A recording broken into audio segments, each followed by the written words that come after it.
It is another brand new week, and welcome to another brand new episode of our weekly devotion with yours truly. Question: are you working hard and not seeing any fruits? And if you are working hard and not seeing any fruits out of it, well, I hope to encourage you with this week's devotion. You know, fishermen work at night because when the sun is not shining, the fish will rise up to the surface. And this is where it would be easier for the fishermen to catch their fishes. And Peter, throughout the night, he was working extremely hard, but he caught nothing. It can be quite frustrating, isn't it? And then at dawn, they decided to give up and came back to shore. And so in the morning, these are the things that fishermen does. They clean their boat and they will mend their nets. And here comes Jesus. Jesus was teaching to a crowd in the morning, and everybody who was in the crowds have a good night of rest. They slept and then they woke up and then attended Jesus' seminar. And they were all there, and Jesus was teaching, and the crowd began to grow bigger and bigger, and more people came, and then they were pushing Jesus towards the sea. And Jesus saw a boat belonged to Peter, and asked Peter, "Hey guy, can I borrow your boat?" And Peter said, "Okay." Peter was just next to Jesus, but he wasn't listening to whatever that Jesus was teaching because his mind was in the unproductive night that he just had. And Jesus, came on board the boat and told Peter again, "Can you push me out?" Peter reluctantly gave in, pushed Jesus out into the sea, and Jesus continued his teaching while Peter continued to mend his net. And after Jesus had finished his teaching, he called up Peter and said, "Let's go fishing." Let's go fishing?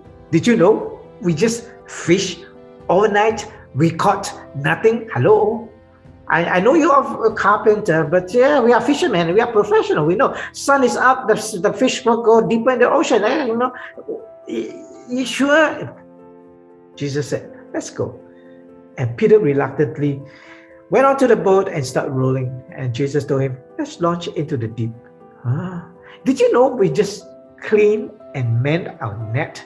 If you want us to go fishing and we caught nothing, guess what? We have to come back to shore and clean our nets again. Well, Peter did not say that, but I'm assuming that he was doing that because in his mind, he was troubled.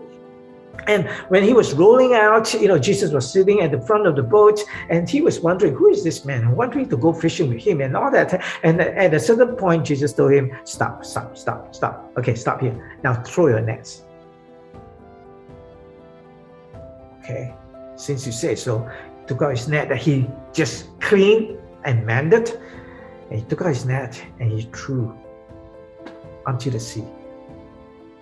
And then something happened.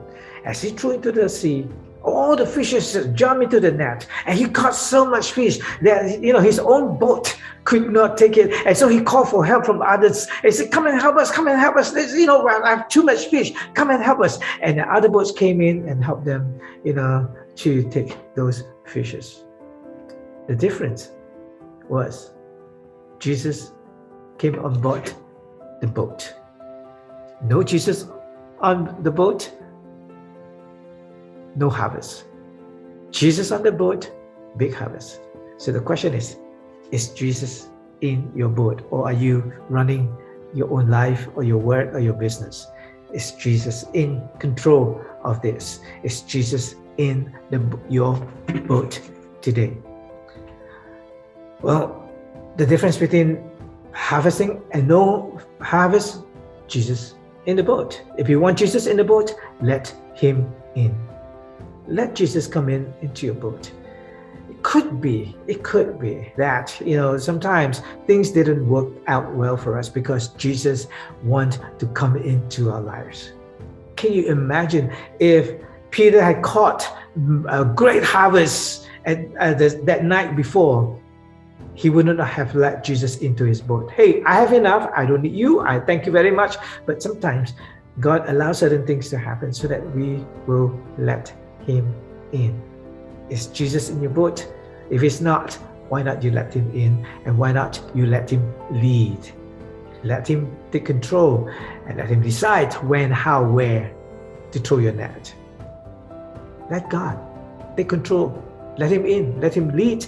Let him decide. And what do? That's a question I can hear you ask. Okay, I let him in. I let him lead. I let him decide. And what do I do? Well, number one, you need to let go of your ego. Right? It takes humility to let God take charge. Let go of your ego and learn to be still and know that He is God, that He is in charge of everything. He calls the ocean. He calls the fishes. This guy needs you. Can you jump into his net? He just did that. God is God. If we put our trust in Him, all things are possible. But first, we need to let go of our ego. Number two, we need to let down our nets. Holding on to our nets after we have cleaned and we are not wanting to release it, we will never catch anything. We need to take the bold step. When Jesus said, throw, we throw. Some say, I've already done it. It doesn't work. It doesn't work. I've tried many times. It doesn't work. But this time, it is Jesus who said, throw out. Let's do it. You got to let down your nets. And number three, you need to let others in. When Peter caught so much fish, he just could not handle it, and he wasn't that greedy. That he wanted everything for himself. He called on to others and say, "Hey, let's come and help. You can have some of this." Let others in. When God bless you, you need to bless others as well.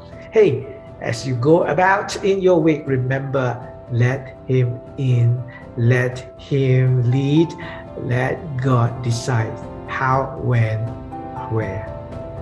Have a great week ahead. Blessings.